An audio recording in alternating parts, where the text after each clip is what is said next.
UConn isn't just dreaming about a dual national title, they're building it. And here's what they need to do to finish the job.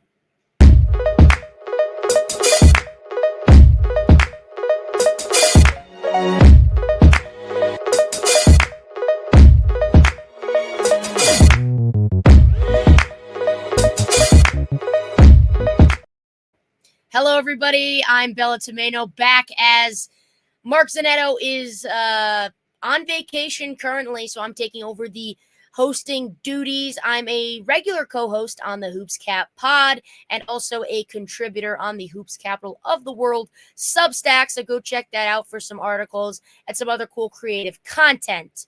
So for today's show, we've kind of having a dual show today. We're putting together an ultimate wish list, some names, some fits, some dream scenarios for both the men's and women's roster. The men just kind of reloaded. We saw Malachi Smith commit earlier this week, and the women have a really good core at heart that is going to be scary for a lot of opposing teams. Now, if UConn wants to make history again, the last time they became dual champs was back in 2014. They definitely have a little bit of work to do. And let's be honest, the transfer portal is wide open. So like I said, this is a rare joint episode. And I think if UConn is able to really get even one or two of these scenarios on either the men's and women's side, the rest of the country is going to be in some big trouble. So let's get down to it and build a dual title contender. Starting off with taking a look at the men's transfer portal and the needs for the men's basketball team currently. Well, Samson Johnson is gone for the Huskies. He was an integral part of this team. Him and Terrace Reed were really running a really good 1-2 combo punch. But we're going to need somebody to kind of fill his shoes.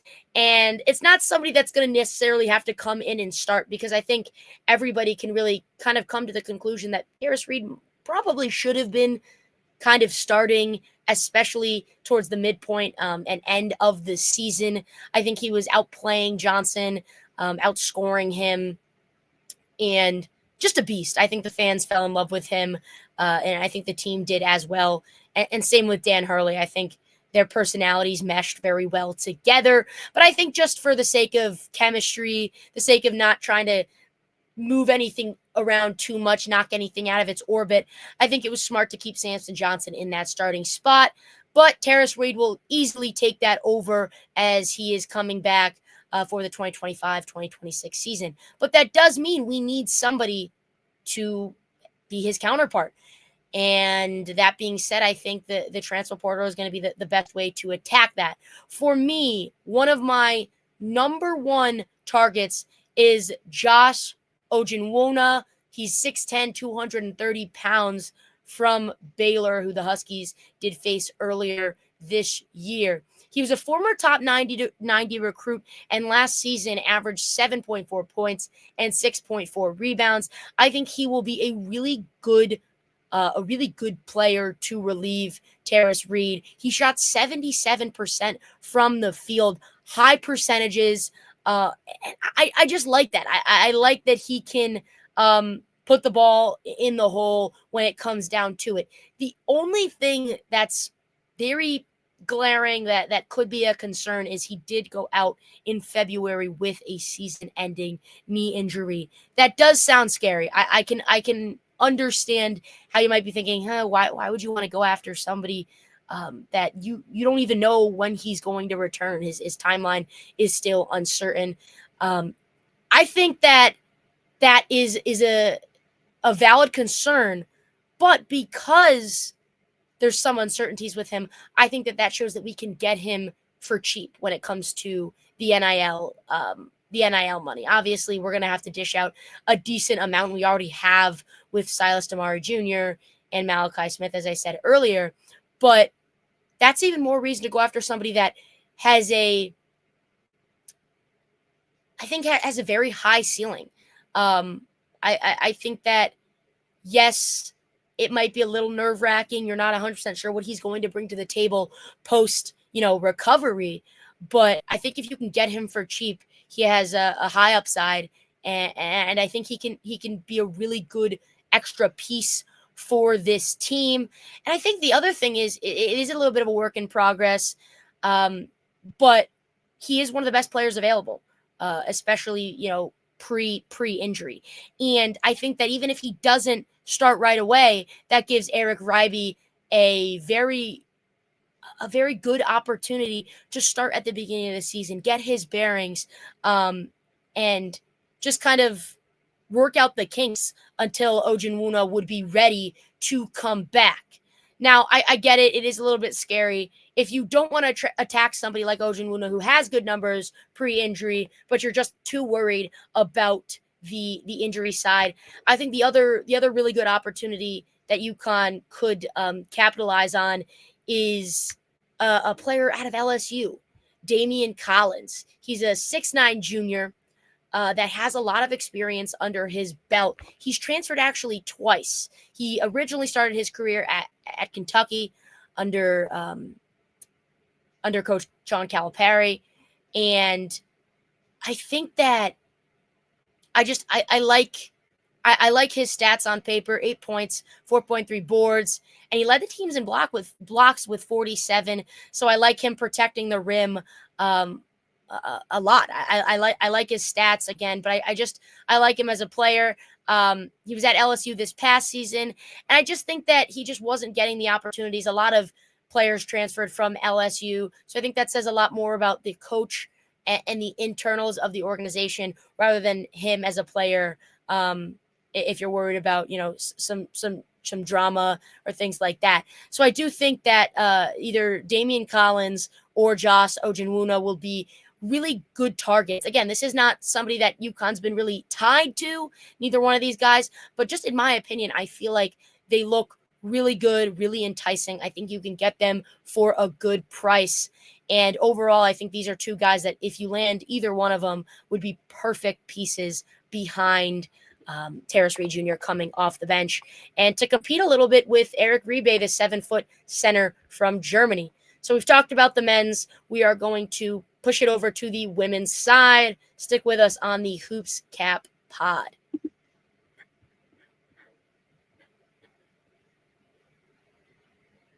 And we're back. Hi, I'm Bella Tomena once again here as the host for today's episode, today's dual episode. And we talked about who the men need to attack, in my opinion. Now we got to talk about the women, of course. And I have one person listed only on this list. And this person, in my opinion, needs to come to Connecticut. I mean, there is no ifs, ands, or buts about it. Coach Auriemma needs to just lock in and really put it all out on the table for her. And that is Sarah Williams, the 21-year-old nursing major, 6'4" forward from Wisconsin. In my opinion, I think the biggest thing that the Huskies lacked, especially early in the season with a lot of injuries, was height. That's what I think we needed. And I think Sarah Strong added a lot of versatility because she was big, she was strong, and she could really play any position. We saw her under the boards, but we could also see her, running kind of having, primary ball handling responsibilities. Not that she needs to do that, but if she had to, she could.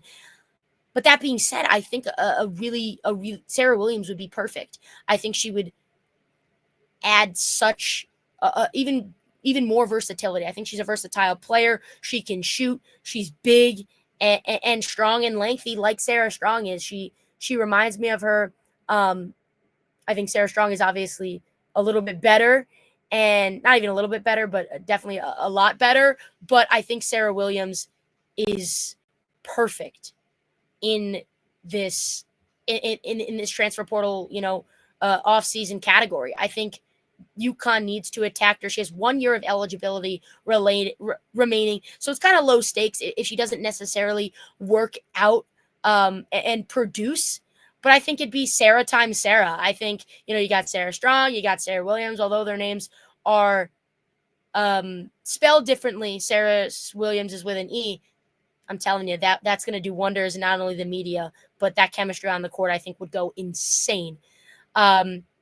the other really cool upside to Sarah Williams is she played under Coach Marissa Mosley, um, who left Wisconsin this past season after a 4-year stint. But the thing about Marissa Mosley is she was an assistant coach for UConn for 9 years. So she definitely already has some, I'm sure, tendencies and has learned um, some UConn type. She coached under some UConn mind, I guess, if you will, in Marissa Mosley.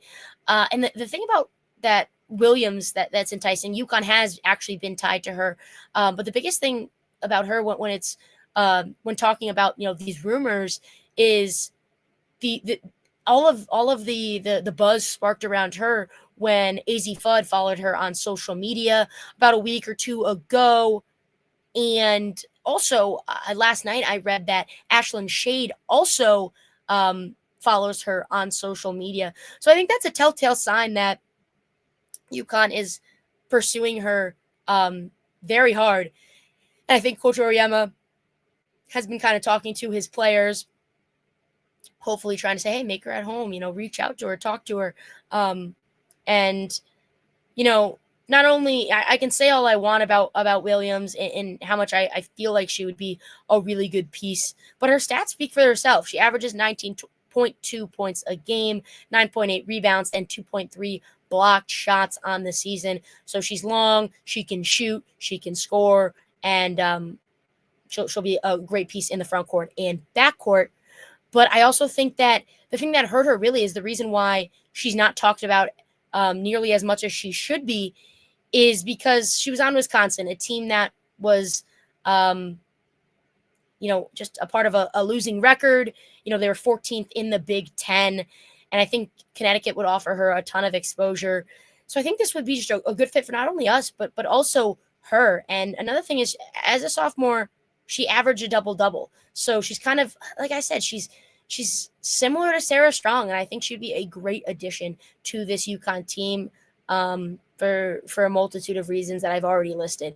So I think Sarah Williams, the 21-year-old nursing major, as I said before, has to be in the cards for Connecticut.